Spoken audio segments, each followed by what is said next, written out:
Hello friends, this is Ranjit and welcome to I विद्यालय.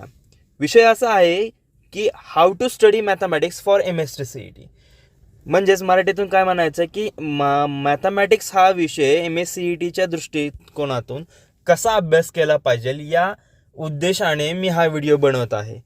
So मूळ उद्देश तर तुम्हाला कळला आहे की हा व्हिडिओ का बनवायचा आहे, पण याच्यामागे अजून काही उद्देश आहेत. असे उद्देश की जे विद्यार्थी 10thमधून 11thमध्ये मूव्ह करत आहेत. दुसरं, जे विद्यार्थी 11thमधून 12thमध्ये मूव्ह करत आहेत. आणि असे विद्यार्थी जे आत्ता CETची एक्झाम देण्यासाठी तयार आहेत आणि एक्झाम देत आहेत, असे विद्यार्थी. या विद्यार्थ्यांच्या दृष्टिकोनातून हा व्हिडिओ खूप महत्त्वाचा आहे. ठीक आहे. सो अभ्यास कसा करावा हे समजण्या अगोदर आपल्याला ॲक्च्युली मॅथमॅटिक्सचं वेटेज समजून घेणं गरजेचं आहे. ठीक आहे. सगळ्यात पहिल्यांदा गोष्टी समजून घेण्याची आहे की मॅथमॅटिक्स हा पेपर जवळपास 100 मार्काला विचारला जातो. ॲक्च्युली CET ही टोटल 200 मार्काची असून त्यातला मॅथमॅटिक्स हा 100 मार्काचा पेपर आहे. म्हणजेच जवळपास 50% जो आहे तो मॅथमॅटिक्स आहे. म्हणजेच मॅथमॅटिक्स किती महत्त्वाचा आहे तुम्हाला यातून कळेल. अजून काय की जर 100 मार्काचा हा पेपर आहे आणि प्रत्येक प्रश्न हा 2 मार्काला विचारला जाणार आहे. किती मार्काला विचारणार आहे? 2 मार्काला. याच्यावरून सरळ सिद्ध कॅल्क्युलेशन आहे की तुम्हाला 50 MCQs विचारले जातील. आता हे 50 MCQs जे विचारले जाणार आहेत तुम्हाला, त्या 50 MCQs मधले जवळपास 10 MCQ, काय म्हणतोय मी, जवळपास 10 MCQs हे 11वीच्या चॅप्टर्समधून आहेत आणि 40 MCQs हे 12वीच्या चॅप्टर्समधून आहे. याच्यावरून काय कळते आपल्याला की वेटेज नावाची गोष्ट आपल्याला कळते. की काय कळते वेटेज? की 11वीचा जवळपास 20% करिक्युलम म्हणजे अभ्यासक्रम हा पेपरला विचारणार आहे आणि 12वीचा 80% अभ्यासक्रम कशाला विचारणार आहेत? एक्झामला. कोणती एक्झाम? आपली MSc-CET एक्झाम. हे ध्यानात घ्या की आपण हे MSc-CETच्या उद्देशाने व्हिडिओ बनवत आहे किंवा तुम्ही प्रिपेअर करत आहात, हे लक्षात असलंच हवं, असलंच पाहिजे.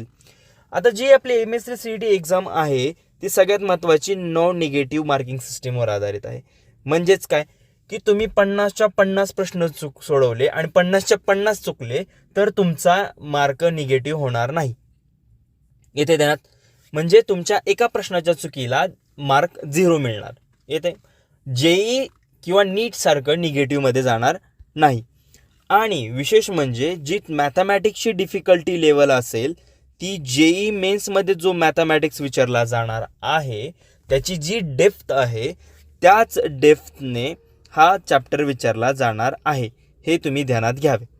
किंवा आपला मॅथमॅटिक्स पेपर विचारला जाणार आहे, तुम्ही लक्षात ठेवणं गरजेचं आहे.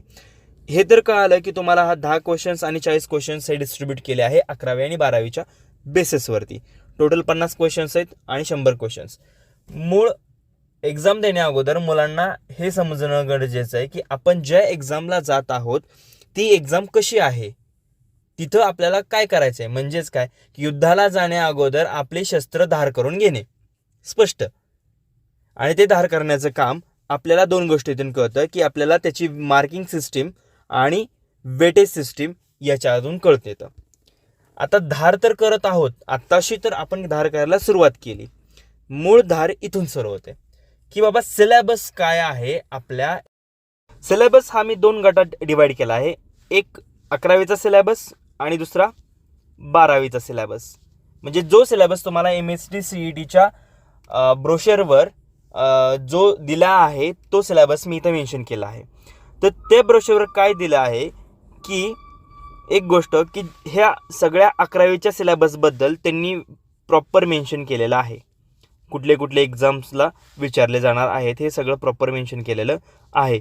मात्र 12वीच्या पेपरबद्दल म्हणजे 12वीच्या सिलेबसबद्दल फक्त हे त्यांनी काय सांगितलं की 11th standards whole syllabus is to be covered in the MSc-CET.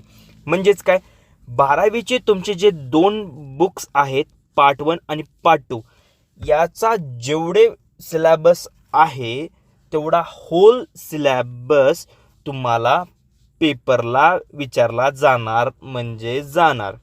येते का ध्यानात? बघून या. या व्हिडिओचा या पेजचा स्क्रीनशॉट तुम्ही काढून ठेवा, जेणेकरून तुम्हाला प्रॉपर सिलेबस जो आहे तो तुम्हाला कळून येईल. इथे लक्षात 3 पार्टमध्ये इथे केलेले. पुढे जाऊन मी हा सिलेबस कव्हर करण्याच्या दृष्टीने मी 3 गटात विभाजन केलं आहे. मूळ विषय काय होता की मॅथमॅटिक्सचा अभ्यास कसा करावा याबद्दल हा व्हिडिओ आहे. ठीक आहे. याचे मी सिंपल वे आहे की आपण हा अभ्यासक्रम कसा पूर्ण करता येईल त्या दृष्टीने मी करत आहे. म्हणजे मॅथमॅटिक्सचा सिलेबस कसा पूर्ण करावा हा प्रश्न बरेच मुलांना हा प्रश्न भेडसावतो की हा सिलेबस कसा पूर्ण करू, होईल का माझा पूर्ण. जर विचार केला तर प्रत्येक 12वी एक्झाम दिल्यानंतर मुलं क्रॅश कोर्स लावतात, ज्याच्यामध्ये 40 दिवस ॲप्रॉक्सिमेटली तुम्हाला मिळतात. किती दिवस मिळतात? ॲप्रॉक्सिमेटली 40 दिवस मिळतात. ह्या 40 दिवसामध्ये तुम्हाला हा सगळा अभ्यासक्रम पूर्ण करायचा असतो. किंवा जे मुलं 11वी आणि 12वीमध्ये सध्या आहेत किंवा 10वीतून 11वीत जात आहेत असे विद्यार्थीसुद्धा त्यांना सुरुवातीपासूनच हे सगळं त्यांनी केलेलं पाहिजे किंवा हा प्रश्न स्वतःला विचारलेला पाहिजे. एवढी गोष्ट तुम्ही लक्षात घेणं गरजेचं आहे. आता ह्याच्यात मी किती काय केलं की ह्याच्यात मी 3 भाग पाडलेत. बरोबर आहे. एक भाग जो मी मेन्शन केला इथं का तर एक it is a sequence. Mathematics ही एक सिक्वेन्स आहे. म्हणजे तुम्ही बालवाडीला घातल्यापासून तुम्हाला किंवा नर्सरीला घातल्यापासून ज्यावेळेस तुम्हाला 1 किंवा मराठीमध्ये 1 हा लिहायला शिकवला, म्हणायला शिकवला, दाखवायला शिकवला, तेव्हापासून तुमचं मॅथमॅटिक्स शिकायला तुम्ही सुरुवात करता. ते कधीपर्यंत? आज 12वीपर्यंत तुम्ही हे अभ्यासक्रम करत आलेला आहात. म्हणजे सुरुवात तुमची मॅथमॅटिक्सची कुठून झाली आहे? पहिलीपासून झाली आहे किंवा नर्सरीपासून झाली आहे असं आपण म्हणू. तिथपासूनचा हा सगळा सिलेबस इथपर्यंत तुम्ही येऊन पोचला आहात. आता सिक्वेन्स खूप महत्त्वाचे आहे सिलेबस कव्हर करण्याच्या दृष्टीने. म्हणजेच काय की बघा की मी ज्या पद्धतीने मेन्शन इथं केलं आहे त्याच पद्धतीने तुम्ही सिलेबस कव्हर करणं गरजेचं आहे. म्हणजेच काय की तुम्ही डिफरन्शियल इक्वेशन हा जो टॉपिक आहे यापर्यंत डायरेक्ट जाण्या अगोदर तुम्ही सेट या चॅप्टरपासून पुढे गेलेलं योग्य ठरतं.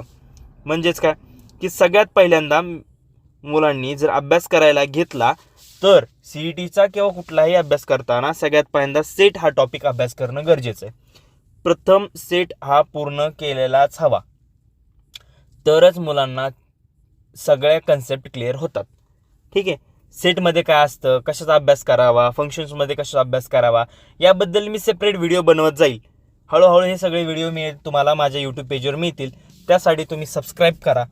ठीक आहे. म्हणजे प्रत्येक टॉपिकचा कसा अभ्यास करावा ह्या दृष्टिकोनातून पण मी तो व्हिडिओ बनवणार आहे. पण आत्ता जो आहे तो CETच्या दृष्टिकोनातून व्हिडिओ बनवला आहे की तुम्ही कोणत्या पद्धतीने सगळे टॉपिक्स कव्हर करावेत. ठीक आहे. महत्त्वाचं म्हणजे काय, पहिला सेट हा टॉपिक कव्हर करा. जरी सिलेबसमध्ये हा टॉपिक नसला तरीसुद्धा हा टॉपिक करणं गरजेचं आहे. हा टॉपिक तुम्हाला 11वीच्या पुस्तकात प्रॉपर व्यवस्थित एक्सप्लेन केलेला आहे. तो तुम्ही पूर्ण वाचणं गरजेचं आहे. ज्यावेळेस तुम्ही सेट पूर्ण कराल, सेटनंतर सेकंड टॉपिक फंक्शन पूर्ण करा. फंक्शनमधले सगळे फंक्शन्स, त्याचे टाईप्स, इम्पॉर्टन्स, सगळे हे टाईप्स तुम्ही करणं गरजेचं आहे. प्रत्येक टाईपचा अभ्यास करणं गरजेचं आहे. प्रत्येक डोमेन, कोडोमेन ह्या सगळ्यांच्या गोष्टीचा अभ्यास करणं गरजेचं आहे. दुसरा कुठला कव्हर करावा? फंक्शन कव्हर करावा. नंतर ट्रिग्नोमेट्रिक 1 हा सिलेबसमध्ये नाही आहे पण करणं गरजेचं आहे, कारण ट्रिग्नोमेट्रिक करणं महत्त्वाचं आहे. लक्षात घ्या, हीच सिक्वेन्स आहे. तुम्ही असं नाही करू शकत की एखादा विषय गाळून पुढे जाऊ शकता. नाही, हे करू शकणार नाही, कारण याच्यावरच आधारित तुम्हाला इथे क्वेश्चन्स विचारले जाणार आहेत. त्यामुळं ट्रिग्नोमेट्रिक फर्स्ट न करणं तुमची चुकी ठरेल. हे करणं तर गरजेचं आहे. आता ट्रिग्नोमेट्रिक आणि ट्रिग्नोमेट्रिक 2 दोन्ही 11वीच्या पुस्तकात आहेत. ठीक आहे. नंतर येतो भाग ट्रिग्नोमेट्रिक फंक्शन, हा 12वीच्या पुस्तकातला आहे. पण हाच तुमचा इथे कव्हर होतो फंक्शन नावाच्या घटकामध्ये. ठीक आहे. कळून येते का? फंक्शन नावाच्या घटकामध्ये तुमचा ट्रिग्नोमेट्रिकचा स्टडी पूर्ण होतो. ट्रिग्नोमेट्रिक फंक्शन केलं, त्यानंतर लिमिट अभ्यास करा. लिमिट केल्यानंतर कंटिन्युटी स्टडी करा. पुन्हा differential, applications of derivative, definite integrations आणि या दोघांवर आधारित त्यांचे ॲप्लिकेशन्स आणि या सगळ्यावरच्या गोष्टींवर आधारित आहे तो डिफरन्शियल इक्वेशन्स. म्हणजे डिफरन्शियल इक्वेशन्समध्ये तुम्हाला इंटिग्रेशन पण काढायचं आहे आणि डेरिव्हेटिव्ह पण काढायचं आहे. म्हणजे काय की या सगळ्या जेवढे तुम्ही इथपर्यंत हे सगळे शिकलाय याचं चांगलं ॲप्लिकेशन तुम्हाला डिफरन्शियलमध्ये करायचं आहे. ते तुम्हाला अभ्यास या पद्धतीने केला तर तुम्हाला ते प्रॉपर समजून येईल. तुम्हीच मला पण कमेंट करताल की सर तुम्ही सांगितलेला वेने मी स्टडी केला तर मला खूप चांगले मार्क पडले. आणि मी हे तुम्ही कमेंट करचाल हे चांगलं आहे माझ्यासाठी. ठीक आहे, कमेंट करत राहा. काही जर अडचणी आल्या तरी मी ते सोडवत राहील तुमच्यासाठी. दुसरा मी भाग करत आहे भाग 2 आणि भाग 3. भाग 2 हा खूप सिम्पल टॉपिक आहे. मी हे भाग सिक्वेन्सनुसार केलेत. ठीक आहे, गटानुसार केलेत, एकावर एक आधारित असलेले टॉपिक्स यानुसार केलेले आहेत. त्यामुळं हे काळजीपूर्वक लक्षात ठेवा. दुसरी गोष्ट की भाग 2 मध्ये काय की तुम्ही पहिल्यांदा स्ट्रेट लाईन करा जो 11वीचा आहे, जो सगळे सिलेबसमध्ये आपल्या मेन्शन आहे. त्यानंतर पेअर ऑफ स्ट्रेट लाईन करा, त्याच्यानंतर वेक्टर्स करा, नंतर लाईन अँड प्लेन करा आणि लिनियर प्रोग्रामिंग करा. हे सगळे टॉपिक्स तुम्ही एका पाठोपाठ एक करा भाग 2 मधले. भाग 3 मध्ये तुम्ही काय कराल, जे सिक्वेन्स व्यतिरिक्त आहेत, उदाहरणार्थ mathematical logic, matrix, probability distributions, binomial distributions, हे कुठल्या वरच्या सिक्वेन्सला धरून नाही. त्यामुळे हे सेपरेट टॉपिक्स आहे, ते सेपरेटली करणं गरजेचं आहे.